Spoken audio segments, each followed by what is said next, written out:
Metapod. Climbing inside the machine. Hi, welcome back to Metapod. This is Martin Franklin from East Coast Studio, and we are still deep diving into the world of podcasting and finding how things tick. So my question for this episode: what does a producer actually do? I noticed that there's quite a variety of approaches to production within the podcasting world, and I was kind of curious about how different people do it, and I wanted to produce some sort of guidance for people who are perhaps thinking about producing a podcast or appointing a producer to produce their podcast, so that we just had a little bit of an overview of what could you expect and the different approaches that different people take to do that work. So once again, I canvassed the Australian podcasters group, and I had 3 sterling individuals step forward willing to talk to me and just share their thoughts in a conversation. So in this episode, I'm talking to Courtney Carthy from Nearly Media, Nick McCorriston from Soundboy Audio, and Louise Poole from Welcome Change Media. And I'm really happy with the conversations that we had, because each of them takes a slightly different approach to the craft of being a producer, which is shaped by their background and their particular aptitude and take on what they do best. So we get into what's next for podcasting, music copyrights, content strategy, and a whole load of other stuff, which honestly I hadn't expected to talk about before I hit record on the conversations. So let's jump into the first conversation I had, which was with Courtney Carthy from Nearly Media. Courtney's got a really strong radio background, spending almost a decade as a producer for ABC. He very kindly squeezed this interview into his journey from one place to the other in his car. So you will hear the sound of the car in the background. And I did think I could spend a bit of time cleaning up the audio and removing the various traffic noises that are in the background, but actually I kind of like how it sounds. He's in a car and he's talking to me through his AirPods, and this is what it sounds like.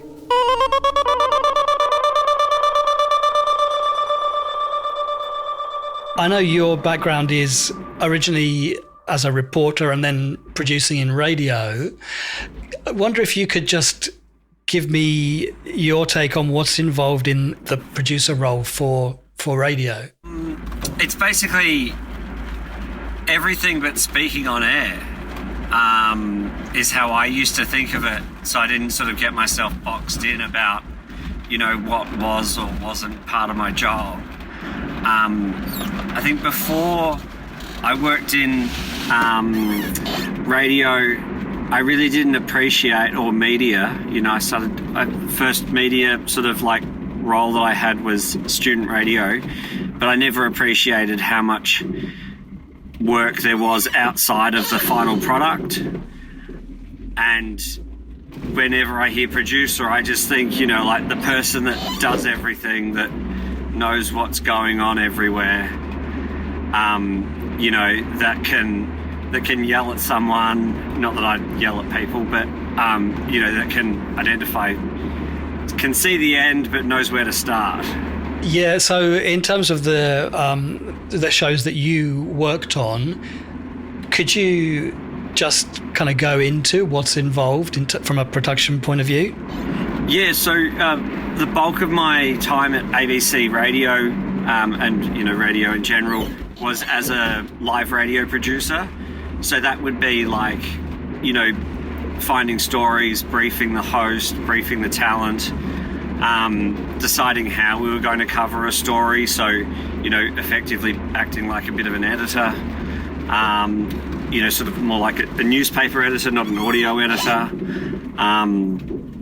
And then, pushing the boundaries of, what sort of, angle we might take, or, how we respond to something, or what the audience might like, and thinking about how that fits into the overall show and the overall context of, where we were broadcasting, and it would be physically getting on the phone, calling people, as fast as you can, so that you can get people booked on that show either the same day or the next, couple of days, and then live producing the show. So that would be directing the host, updating the host, managing guests coming in and out, cutting audio, getting audio, dealing with technical problems, answering the phones, pushing the buttons on the desk sometimes, dealing with legal issues, choosing music.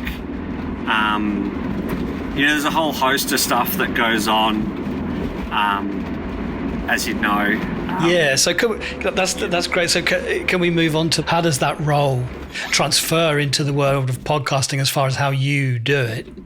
Well, the ability to conceptualize and then conceptualize audio and hear it before you've heard it is probably the biggest thing. I've spent so much time explaining what shows will sound like and show formats, how they'll run to clients or, just people, that don't work in podcasts but, would like to have a podcast made or, are helping me with a podcast show. And people can't perceive what it'll be like. If you say, we'll have a cold open where you're speaking for maybe 30 seconds and then we'll hit some music and then that'll fade out into a second introduction that's got, the proper sort of show, theme and this and that. And then that'll go into the interview and then we'll, do a little bit of voiceover in the interview. You get through all the details and people just can't hear it like people that work in radio or podcasting or audio production can hear it. With you taking such a experienced role in shaping the podcast, what do the clients bring to you as a starting point? They usually want a story told or a message conveyed.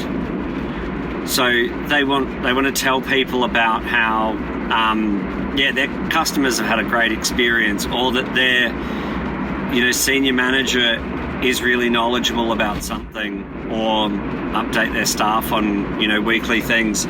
Often it's something that they're interested in and, that's fine.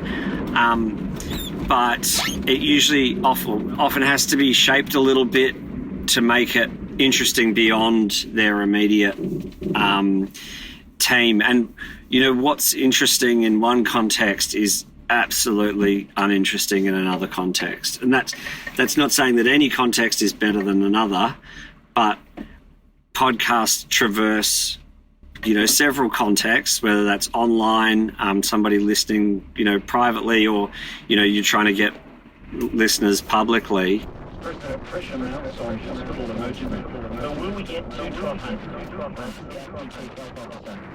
A few years ago I worked in the culture sector in the UK, and for one of the organisations that I used to work for, we had a media company come in to do some consulting on a project, and they started saying to us, you need to find a predator to do a particular role. And this was the first time I'd ever heard this amalgamation of two roles. It's producer, editor. So it's someone who can conceptualize your content and then actually create it and edit it, so get you from the start right to the finished content. So we've heard from Courtney Carthy there, who I think is very much coming from the producer direction. And now we're going to hear from Nick McCorriston. And then coming up after Nick, there's an indication, I think, of a fourth role, which is somebody who can do that end-to-end production plus do a little bit of strategy around it as well. And it's probably one of the things that we do here at East Coast Studio. So let's jump into the interview with Nick McCorriston.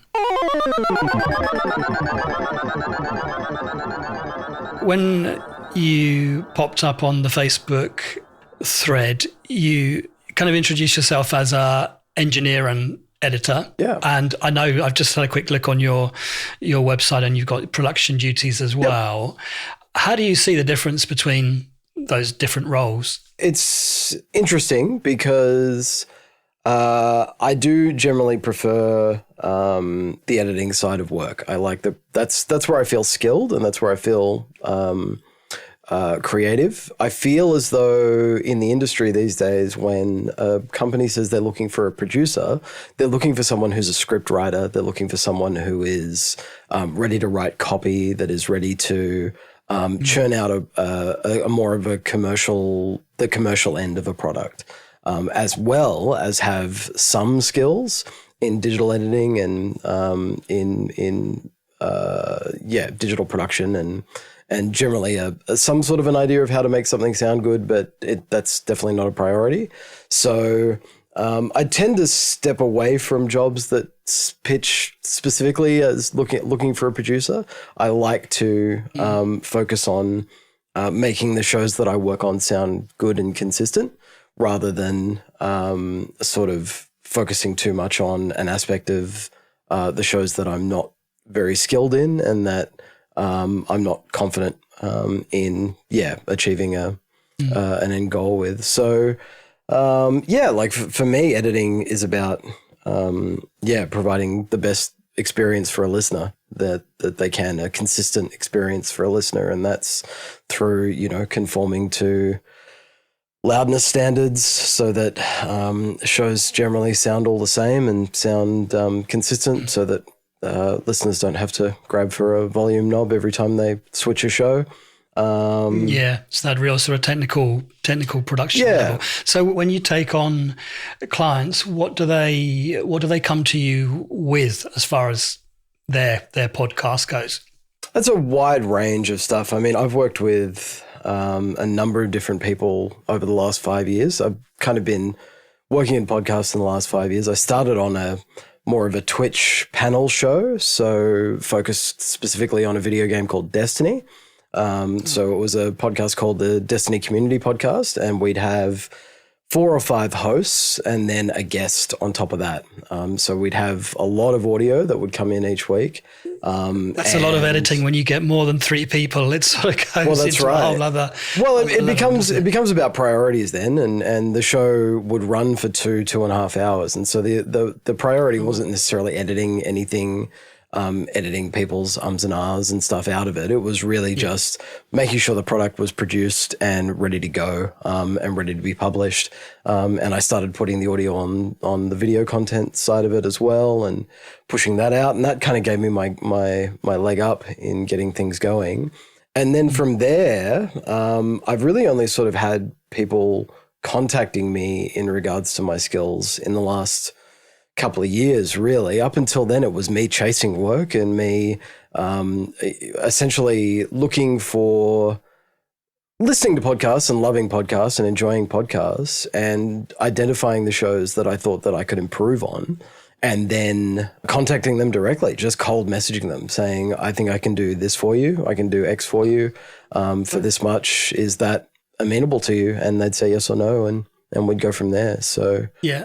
So from a practical point of view, when you get a client who says, I'm sold on having you work on the show, what do they sort of supply with for you?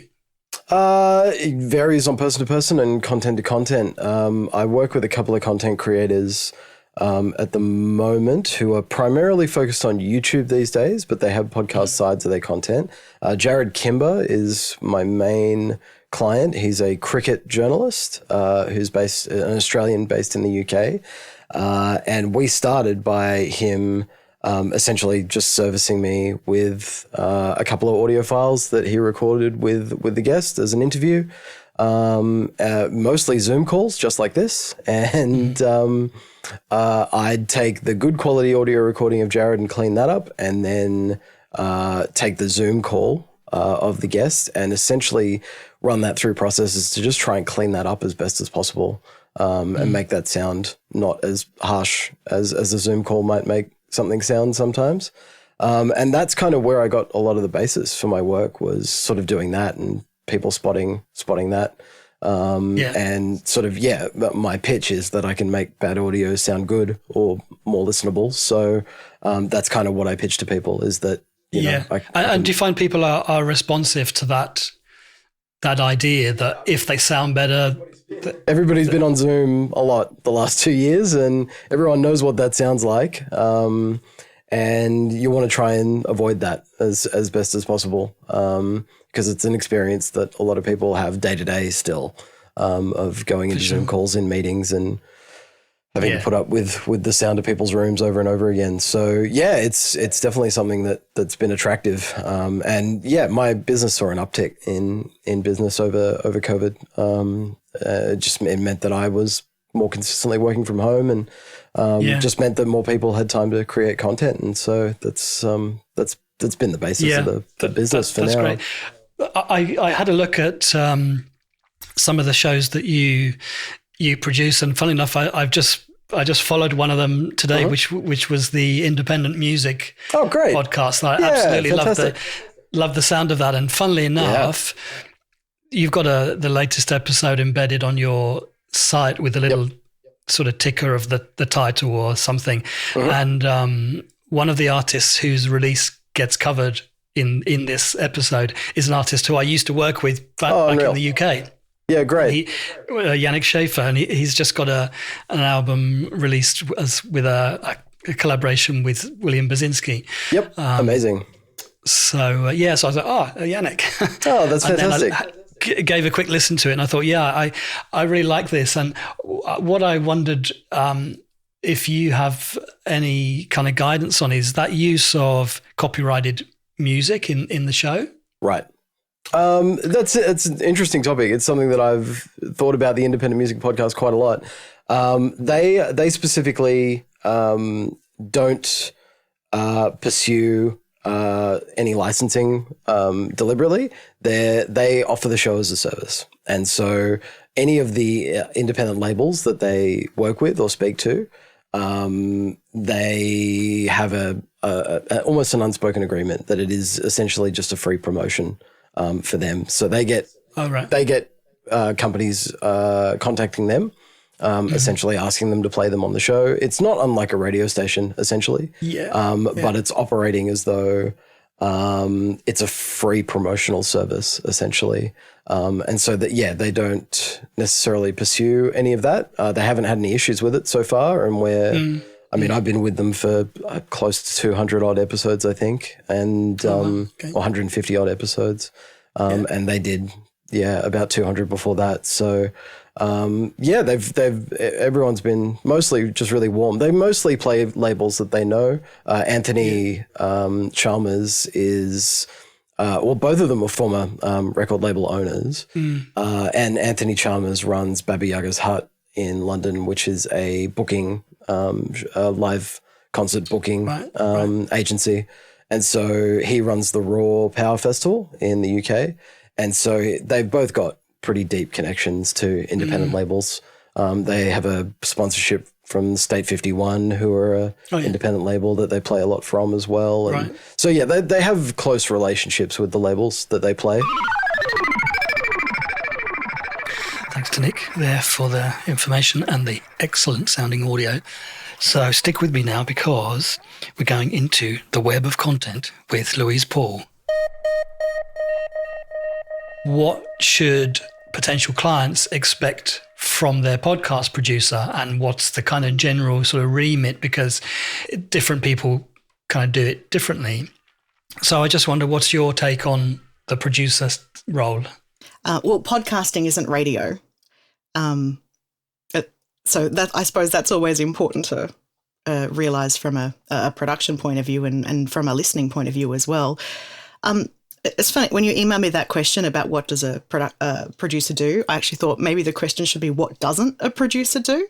Because it's like we're everything in a way, depending on how much people want to invest with us in terms of time. But the biggest difference between, say, coming from a radio production background and taking on clients as a podcast producer is when you're in radio, you often are removed from the client. When you're making stuff, someone gives you a brief, and so you don't often have that direct interaction with them. And so talking to clients, so much of it is less about the skills and more about being a bit of a life coach, like a bit of a counselor, a manager. It's coaching the performance out of them, but also helping them overcome nerves and helping their guests overcome the nerves as well. I really like that that approach. Could we just talk a little bit more about some instances of that you've encountered where you need to actually work with the client in order to help them deliver what they want to? I have a wonderful client who actually helps people overcome imposter syndrome, and is the first to admit that she suffers from imposter syndrome herself. And I'm constantly telling her, don't give away the farm. You don't have to give everyone everything for free to prove to yourself that you are valid. Which is always really interesting because this is exactly the kind of stuff that she would say to other people too. Like if you listen to any of her work, her courses, she'd be telling people that as well. So it's often, I'll get a text message from clients where they might be having a bit of we've got a record day set up on Tuesday and it feels really overwhelming. And so it's talking through that. Let's calm down and we've got these steps. If we just achieve this, you don't have to worry about the big picture. We're just going to focus on this thing for today.